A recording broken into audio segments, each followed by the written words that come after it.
बैठकमा केही नेताहरू आएनन्।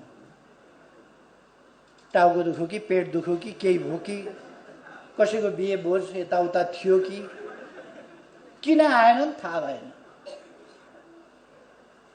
पछाडि निर्वाचन आयोग पुगेका रहेछन्।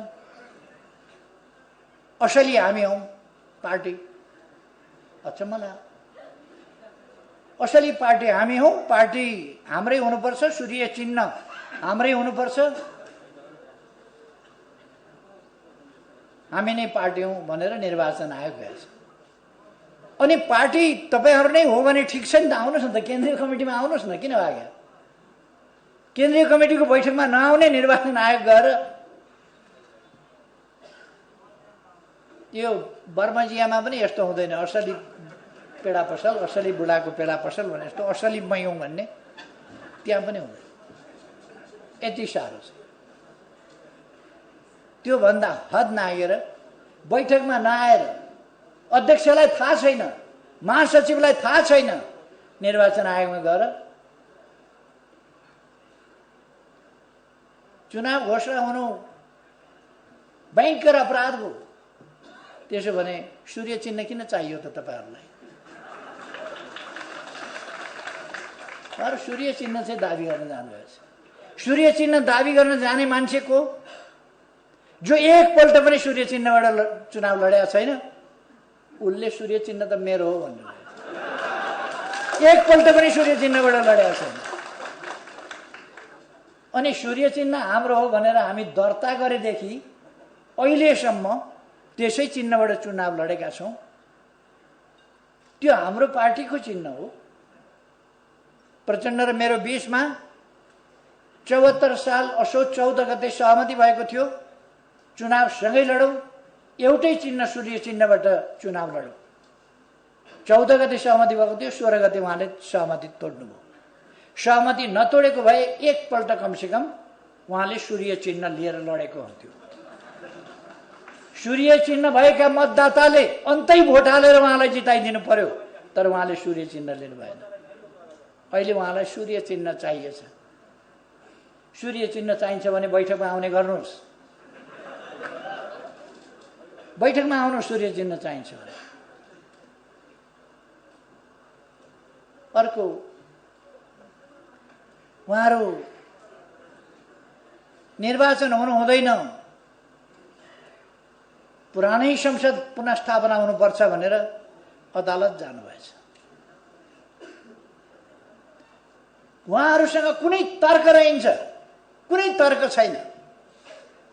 झुट, बेइमानी, फरेबीको सहारा लिएर उहाँहरू त्यहाँ बोल्न जानुहुन्छ। फलानु फलानु फलानु फलानु फलानु न्यायाधीश प्रधानमन्त्री कहाँ भेट्न गए, यति बजेदेखि यति बजेसम्म। यो भन्दा झुट, यो भन्दा बढी ठुलो बेइमानी के हुन्छ? न्याय प्रणालीमाथिको विश्वास जनताको हटाउनका लागि, न्याय प्रणालीमाथिको यो गम्भीर प्रहार, यो भन्दा घिनलाग्दो कुरा के हुन्छ? उहाँहरू यस कुरालाई प्रमाणित गरेर देखाउन सक्नुहुन्छ? ती नाम गरेका न्यायाधीशजीहरूलाई मैले सायद कहिले भेटेको पनि छैन। यसपल्ट मात्रै होइन, कहिले पनि सायद भेटेको छैन। मैले निर्णय नै गर्दाखेरि पनि सपना प्रधान मैनालाई उहिले भेटेको थिएँ। मैले सर्वोच्चको न्यायाधीश हुनभन्दा अगाडि वकिल भएका बेला भेटेको थिएँ, देखेको थिएँ कुनै कार्यक्रममा। व्यक्तिगत भेटघाट भएको छैन कहिले पनि। कार्यक्रममा देखेको हो, यस्तै कार्यक्रम। अरू न्यायाधीशहरूको नाम लिएको उहाँलाई मैले देखेको पनि छैन, सायद चिनेको पनि छैन। अनि यति बजे आएको भनेर झुट। एउटा पत्रिका जो झुट बोल्ने कर्तव्यको ठेक्का लिएर बसिया छ, हिजो सर्वोच्च अदालतले खण्डन गरिसक्यो। त्यसमाथि फेरि आज पनि के न्यायाधीशले प्रधानमन्त्रीलाई भेटेकै हो भन्ने प्रश्न चिन्ह राखेर आज पनि समाचार छाप्छ। लाज पनि लाग्नुपर्ने हो। लोकतान्त्रिक संस्थाहरू माथि को हमला।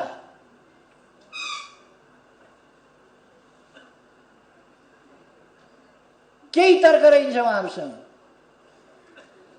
अनि के भन्नुभएछ? मन्त्री परिषदले गरेको निर्णयमा संविधानका धारा खुलाइएको छैन। मन्त्री परिषदले प्रतिनिधि सभा विघटन गरेर नयाँ निर्वाचनमा जाँदा त्यसको निर्णय गर्दा धारा खुलाएर गर्नुपर्छ भन्ने कुन संविधानमा कुन कानुनमा छ? त्यति त कमसेकम बहस गर्न जाने, सर्वोच्च अदालतसम्म बहस गर्न जानेहरूलाई थाहा हुनुपर्छ नि त्यो संविधानको कुन धारामा छ, कुन ऐनको धारामा छ, कुन नियमावलीमा छ। त्यसपछि क्याबिनेटको निर्णय नभए पनि हुने हो। तर क्याबिनेटको निर्णय गरेर खुलेआम भनेर उहाँहरूको जस्तो लुकेर 3:30 बजे दर्ता गर्न लगेकोलाई बिहान 10:40 मै म कहाँ आएको थियो भनेर कृत्य शनाखत गरेर चल्ने हाम्रो चलन छैन। हामीले मन्त्री परिषदमा निर्णय गर्दा नेपालको संविधान बमोजिम प्रतिनिधि सभा विघटन गर्ने र नयाँ निर्वाचनमा जाने भन्ने निर्णय गर्यौं। स्वाभाविक हो।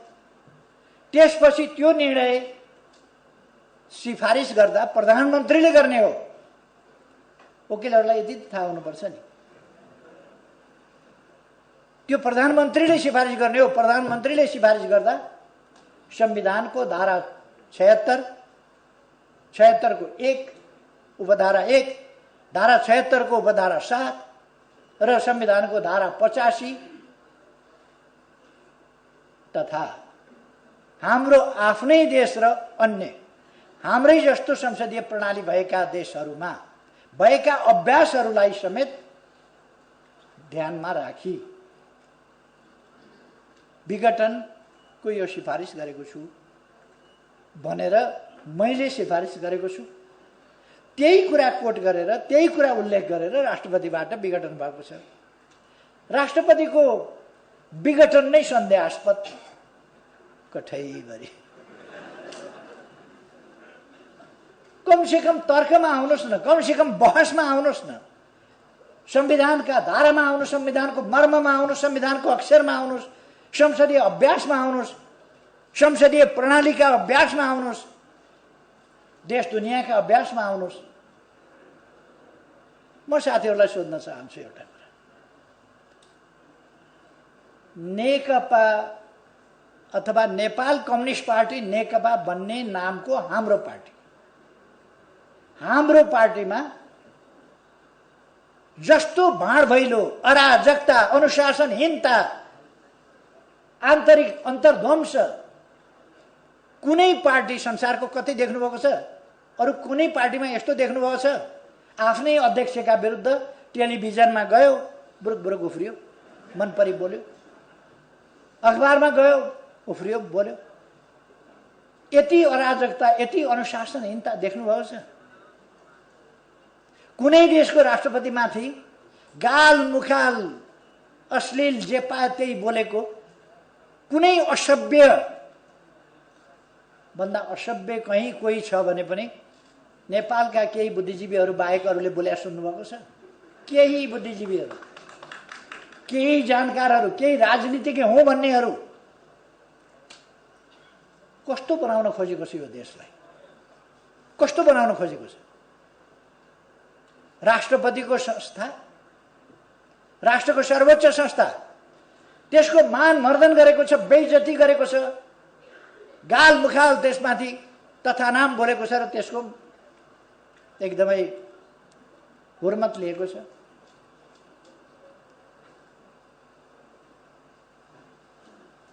शक्ति पृथकीकरणको सिद्धान्त अनुसार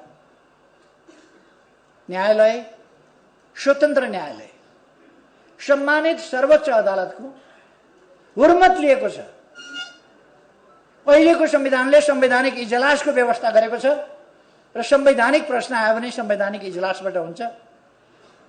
हिजोसम्म 2-3 दिन बहस,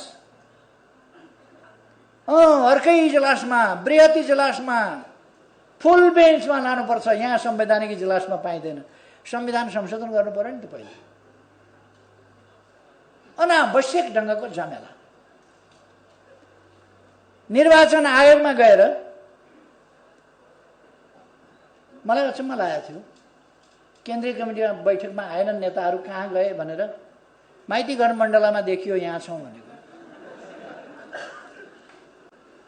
म माइतीघर मण्डलामा पुगेँ, छैनन् फेरि साथीहरू, कहाँ हराए? निर्वाचन आयोगमा पुगेछन्। निर्वाचनको काम अगाडि नबढाउनु, निर्वाचन रोक्नु, निर्वाचनको कुनै प्रक्रिया अगाडि नबढाउनु, तयारी नगर्नु भनेर। यो भन्दा गैर राजनीतिक, अराजनीतिक, गैर कानुनी, हस्तक्षेपकारी, अमर्यादित क्रियाकलाप के हुन्छ? निर्वाचन आयोगलाई आफ्नो काम गर्न नदिने, यी पनि तपाईँ हामीले देख्यौँ। त्यहाँ पनि टाँसेकै थिए, हामी यहाँ छौँ।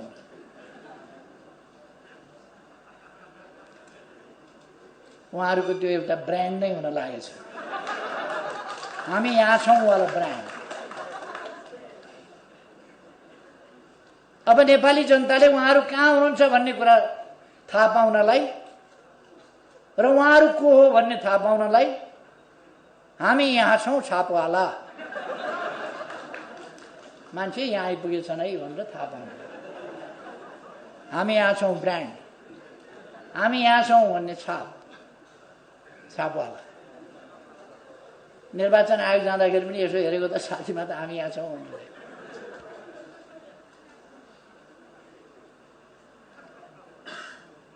खैर, निर्वाचन आयोगमा गएर निर्वाचनको प्रक्रिया रोक्न, यो निर्वाचन आयोग सधैँ निर्वाचनको तयारीमा हुन्छ। सधैँ जति बेला निर्वाचन जति बेला पनि लाग्न सक्छ। उपनिर्वाचन गर्नुपर्ने हुन्छ, बीचमा निर्वाचन गर्नुपर्ने हुन्छ, जुनसुकै बेला पनि। त्यसकारण आफू, उसको नामै निर्वाचन आयोग, कामै निर्वाचन, त्यसकारण ऊ सधैँ तयार हुन्छ। निर्वाचन घोषणा भइसकेपछि त तोकिएका मितिमा उसले निर्वाचन सम्पन्न गर्नुपर्ने भएको हुनाले ऊ त्यो तोकिएकै मितिमा निर्वाचन सम्पन्न गर्न क्रियाशील भइहाल्छ, मिति तोकिने बित्तिकै। अनि लोकतन्त्रका पक्षधरले संसद विघटन भइसकेका छ, निर्वाचन नगराउनुहोस् भन्छ। कहाँ लान खोजेको देशलाई? आरोपहरूलाई विभिन्न किसिमका लगाउने, तर उहाँहरूले देशलाई लान खोजेको कहाँ? प्रतिनिधि सभा विघटन भइसक्यो, निर्वाचन गर्नु हुँदैन भन्नुहुन्छ उहाँहरू। अनि उहाँहरूले धाक लाउने गर्नुभएछ, धाक लाउने गर्नुभएछ। नत्र हामी सडकबाटै यो गर्छौँ त्यो गर्छौँ भनेर।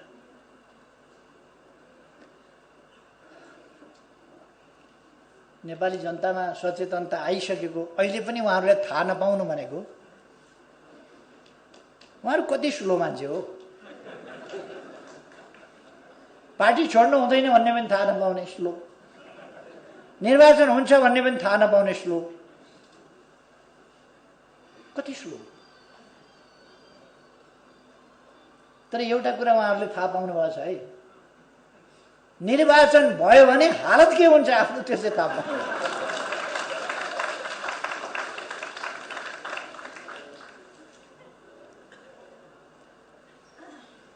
अनि अस्ति मैले केही ठाउँहरूमा भने उहाँहरूले केपी ओलीलाई अध्यक्षबाट निकाल्दिउँ, हटाइदिउँ, पार्टीबाटै निकाल्दिउँ भनेर के घोषणा गर्नु। अचम्म लाग्छ। प्रथम अध्यक्षलाई हिजो एकता हुँदाखेरि पनि कमसेकम ठुलो पार्टीको अध्यक्षलाई, एकता भएपछि पनि प्रथम अध्यक्षलाई, राजनीतिक हिसाबले पनि अलिक जेठो पुरानै अध्यक्षलाई उहाँहरू 33 वर्षदेखि हुनुभएको छ हुन त, हामी पुराना हौँ भन्नु होला, तर अध्यक्षमा चाहिँ उहाँहरू पुरानो हो। उहाँहरू हेर्नु होला बाँचिन्जेल अध्यक्ष रहनुहुन्छ, 3 जना मात्रै किन नहोस्। अब अर्को एकजनाले न्यु खोज्नुभयो भने उहाँ पनि अध्यक्ष भएर 3 जना अध्यक्ष उहाँहरू बस्नुहुन्छ। अध्यक्ष चाहिँ बाँचिन्जेल उहाँहरू हुनुहुन्छ, यो चाहिँ ग्यारेन्टी नै भयो। अध्यक्ष छोड्नुहुन्न, जेसुकै छोडे पनि, पार्टी छोड्नुहुन्छ, सरकार छोड्नुहुन्छ, जे जाओस् जाओस्, अध्यक्ष एउटा चाहिँ त्यो चाहिँ छोड्नुहुन्न। त्यो चाहिँ फेरि उधारो मान्नुहुन्न है, उहाँहरू नगदा नगदी छ। अध्यक्ष एउटा चाहिँ नगदा नगदी। त्यसकारण माधव नेपालजी अध्यक्ष हुनुभएछ नगदा नगदी।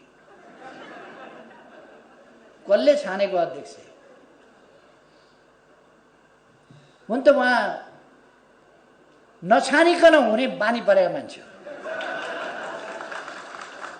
उहाँ पार्टीको महासचिव हुनुभयो, महाधिवेशनबाट होइन, जननेता मदन भण्डारीको निधन भएपछि त्यो मौकामा उहाँ महासचिव हुनुभयो।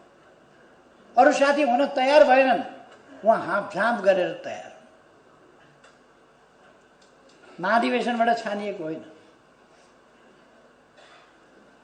2 ठाउँबाट चुनाव हार्नुभयो, उहाँ प्रधानमन्त्री हुनुभयो।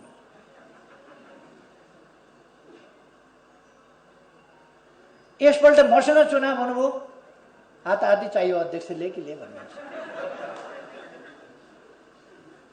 बरु चुनाव अगाडि नै मलाई भनेको भए म छोडिदिन्थेँ होला, 3-4 पल्ट छोडिदिएकै थिएँ, के हुन्थ्यो, फेरि छोडिदिन्थेँ होला। त्यस बेला उहाँलाई अलिक दम्म भयो, म प्रधानमन्त्री भइसकेँ, म 3 कार्यकाल पार्टी प्रमुख भएर चलाइसकेँ, जाल झेल षड्यन्त्र टिकडमले मान्छेहरूलाई काबुमा राखिसकेका छु, सबैलाई कार्यकर्तालाई भन्ने उहाँलाई भ्रम पर्यो। त्यसकारण मसँग लड्न तयार हुनुभयो। चुनाव हारेका दिनदेखि उहाँलाई अध्यक्ष चाहियो। फेरि चुनाव हारेका दिनदेखि अध्यक्ष चाहियो। एकजनाको मात्रै व्यवस्थापन भएर हुँदैन, हाम्रो पनि व्यवस्थापन हुनुपर्छ भनेर उहाँले व्यवस्थापनका कुरा सुरु गर्नु।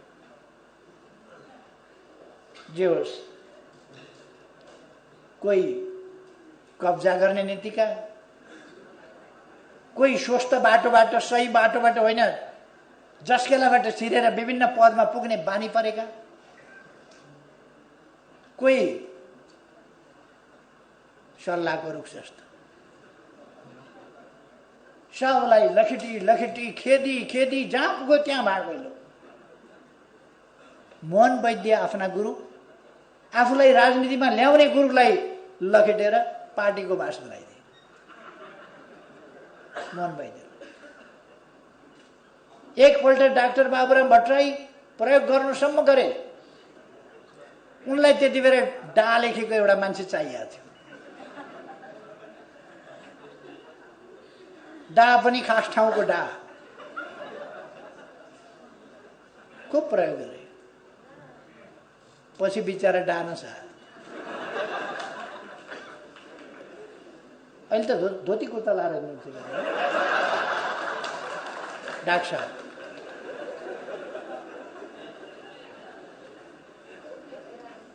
मान्छे झुक्क्याउन त्यता जानुहोस्, झुक्क्याउनका लागि। मोहन वैद्यलाई उता फेरि जङ्गल लखेडिदिनु, के उसलाई विप्लवलाई जङ्गलतिर लखेडिदिनु। तैपनि म हारिन, मान्छे हो। यो बाबा भालुलाई त मान्छेले ल्याएर तालिम दिएछ, बाँदरलाई त मान्छेले ल्याएर तालिम दिएछ, त मान्छे हो, किन तालिम दिन सकिन भनेर समाजतिर ल्याएर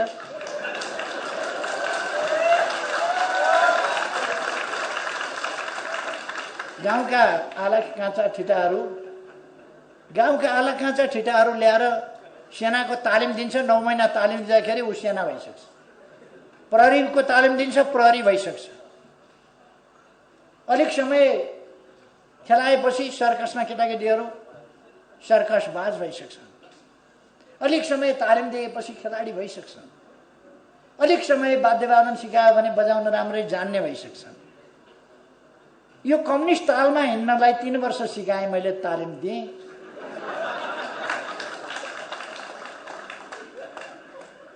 म बजाउँछु डुकुट तबेला, ऊ नाच्छ धामीकी जस्तो।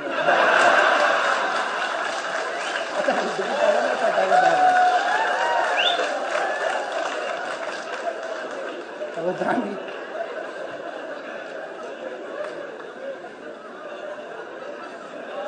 धामी नाच्दा नाच्दै त कता पैसा उठायो।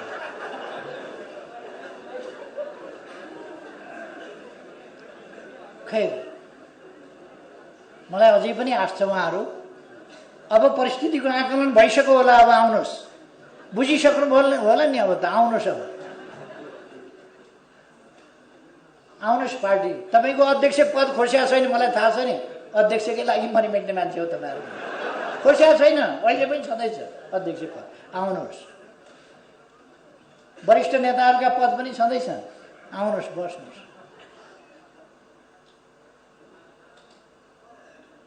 उहाँहरू रन्थनिएर कुद्नु भएको छ, कहाँ कुद्नु भएको छ, कहाँ कुद्नु भएको छ। मन परि बोल्नु भएको छ, मुख छाड्नु भएको छ, जथाभावी बोल्नु भएको छ। यस्तो हुँदाखेरि पनि केपी ओली मुस्कुराउनु के भयो? चुनाव हुँदैछ, चुनाव हुँदैछ, हामी जित्दैछौँ। के हुँदैछ? चुनाव भनेकै त्यही हो, कसैले जित्ने कसैले हार्ने। आउनुहोस्, पार्टीमा आउनुहोस्। पार्टीमा आउनु भने चुनावमा आउनुहोस्, अरू केही भयो छैन। अब प्रदेश नम्बर 1 का साथीहरूसँग म भन्न चाहन्छु, नाम 1 नम्बर भएपछि काम कति नम्बरको हुनु पर्यो? नाम चाहिँ 1 नम्बर, काम चाहिँ 7 नम्बर। 1 नम्बर नाम राखेपछि प्रदेश नम्बर 1 ले त नाम फेर्नै मानेको छैन। 1 नम्बर हामी छौँ, 1 नम्बर भन्छ। यो चुनावमा देखाउनु पर्यो हामी 1 नम्बरै हौँ भनेर। देखाउनु पर्यो नि हाम्रो साथीहरूले, 1 नम्बरै हौँ भनेर देखाउनु पर्यो। त्यहाँ विशुद्ध खालका तत्त्वहरू, गलत खालका तत्त्वहरू, धोकेबाज तत्त्वहरू, त्यस्ता तत्त्वहरूलाई सबक सिकाउने बेला यही हो। देशप्रति बेइमानी गर्नेहरूलाई जनताले सबक सिकाउने बेला यही हो। वामपन्थी आन्दोलनप्रति बेइमानी गर्नेहरूलाई वामपन्थीहरूले सबक सिकाउनु पर्ने बेला यही हो। त्यसकारण म साथीहरूलाई भन्न चाहन्छु, तपाईहरू धनुबाट छुटेका बाण जस्तो गतिशील हुनुपर्दछ, अत्यन्त तीव्र गतिका साथ आफ्नो लक्ष्य भेदन गर्ने त्यो सामर्थ्य बोकेका गतिशील हुनुपर्छ। म खास गरी हाम्रा युवाहरूलाई, नयाँ पंक्तिका भाइ बहिनीहरूलाई भन्न चाहन्छु, तपाईहरू कि मनमा एउटा कुरा बाहिर अर्को कुरो राख्ने यस्ता तत्त्वहरूको भ्रममा कतै नपरे आन्दोलनको रक्षा गर्ने, लोकतन्त्रको रक्षा गर्ने, लोकतन्त्रलाई साँचो अर्थमा कार्यान्वयन गर्दै अगाडि बढाउने काम र विकासलाई, भोलि देशको विकासलाई सुनिश्चित गर्ने काममा तपाईहरू लाग्नु पर्यो, अगाडि बढ्नु पर्यो। म तपाईहरूलाई आग्रह गर्न चाहन्छु। यसको अर्थ युवालाई आग्रह गरौँ, हामीलाई त केही पनि भनेन भन्ने पर्ला साथीहरूलाई। फेरि मैले सबैलाई भने, तर युवाहरू चाहिँ अलिक बढी फुर्ती साथ दौड्न सक्नुहुन्छ। युवाहरूले बढी गति साथ काम गर्नु पर्यो। भ्रम तोडेर, भ्रमबाट मुक्त गराएर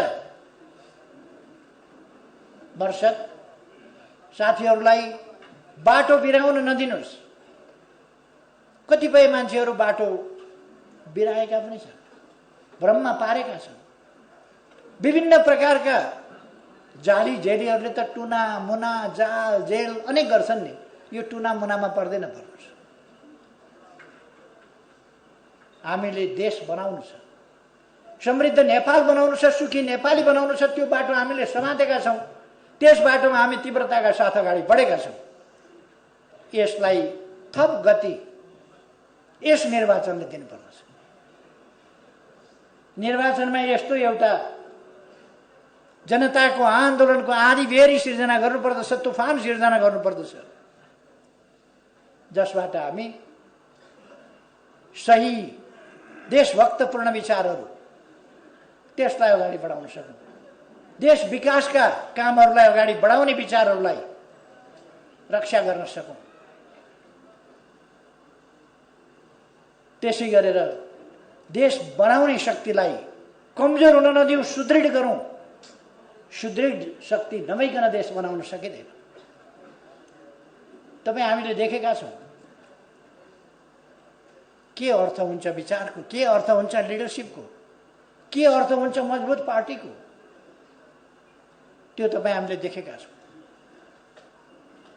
चुनावभन्दा अगाडि कमसेकम हामी तपाईहरूका समक्ष के वितरण गर्नेछौँ भने यसपल्ट दोस्रो पल्ट म प्रधानमन्त्री भएको फागुन 3 गते बाटो कति बनेको थियो देशमा, त्यस यता कति बन्यो, कतिका दरले वर्षमा बन्ने गरेको थियो त्यति बेला, अहिले दिनमा कति बन्ने गरेको छ। म वर्षको हिसाब गर्दिनँ, दिनको। अहिले जनसङ्ख्या कति जनसङ्ख्याले बिजुली पायो, त्यस बेलासम्म कतिले पाएको थियो, कतिले बिजुली पायो, कति कहाँ खानेपानी पुग्यो, यातायात सुविधा कहाँ कहाँ पुग्यो,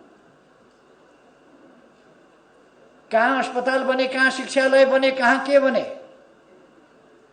भूकम्पबाट पुनर्निर्माण कति भयो यसबीचमा। यी सबै कुरा तुलनात्मक रूपमा तपाईहरू समक्ष ल्याइनेछ। त्यसकारण म साथीहरूलाई आग्रह गर्न चाहन्छु, कुनै पनि किसिमको भ्रममा नपरेर दृढतापूर्वक अगाडि बढौँ, भ्रमलाई तोडेर अगाडि बढौँ। हाम्रा उद्देश्यहरू, महान उद्देश्यहरू, हाम्रो देशभक्ति, हाम्रो राष्ट्रवाद, हाम्रो राष्ट्रिय स्वाभिमान, हाम्रो विकासको नीति, हाम्रो प्रतिबद्धता, हामीले गरेका काम त्यसअनुसार, हाम्रा उपलब्धिहरू र अब हामी के गर्न चाहन्छौँ भन्ने कुरा सविस्तार ठिक ढङ्गले लिएर जनताका बीचमा जाउँ। म साथीहरूलाई आग्रह गर्न चाहन्छु। हामीलाई थाहा छ हामी निर्वाध ढङ्गले काम गर्न पाउँदैनौँ। कतिपय विरोधीहरू केही गर्नु पर्दैन विरोधीका लागि, आफै विरोधी हुन्छ। जस्तो आजैका अखबार हेर्नुभयो भने तपाईँले देखिहाल्नुहुन्छ, जन्मसिद्ध विरोधी किन भयो भने त्यसको जन्मै विरोध गर्नका लागि गराइएको हो। जन्मै भएको गराइएको त्यही विरोध गर्नका लागि। त्यसैले उसले त आफ्नो काम कर्तव्य त पालना गर्नै पर्यो। उसले देशलाई भन्दा आफ्नो स्वार्थलाई माथि देख्ला। तर हामीले आफ्नो स्वार्थ होइन देशको स्वार्थलाई अगाडि राख्नुपर्छ र त्यस्ता कुनै पनि प्रकारका तत्त्वहरूसँग हच्किनु पर्दैन। खैर मैले धेरै समय नलिउँ, मैले अघि नै भने म अलिक धेरै नै थकित हालतमा पनि छु। मैले विश्वास लिएको छु यसपल्ट साथीहरूले यस्तो सक्रियता देखाउनुहुनेछ, यस्तो एकता देखाउनुहुनेछ, यस्तो गतिशीलता देखाउनुहुनेछ जसबाट प्रदेश नम्बर 1 कै रूपमा उदाउँदैछ।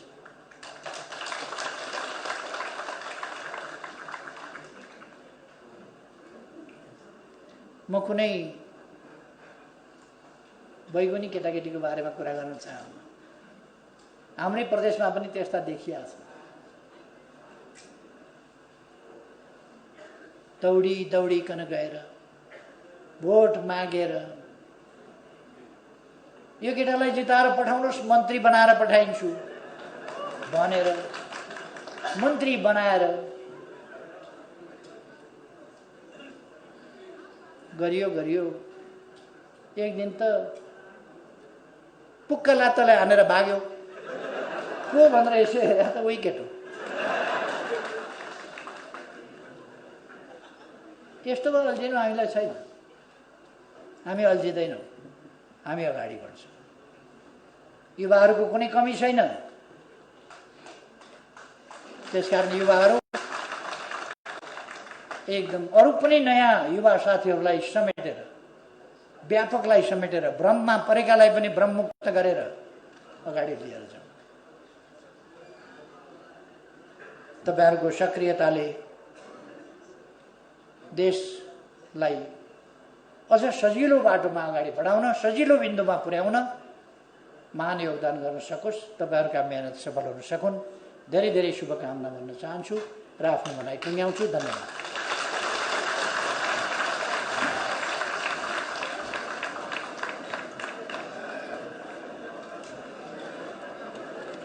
आजको प्रमुख अतिथिलाई धेरै धेरै धन्यवाद दिन चाहन्छौँ। अब यो कार्यक्रममा प्रमुख अतिथि, विशिष्ट अतिथि र अन्य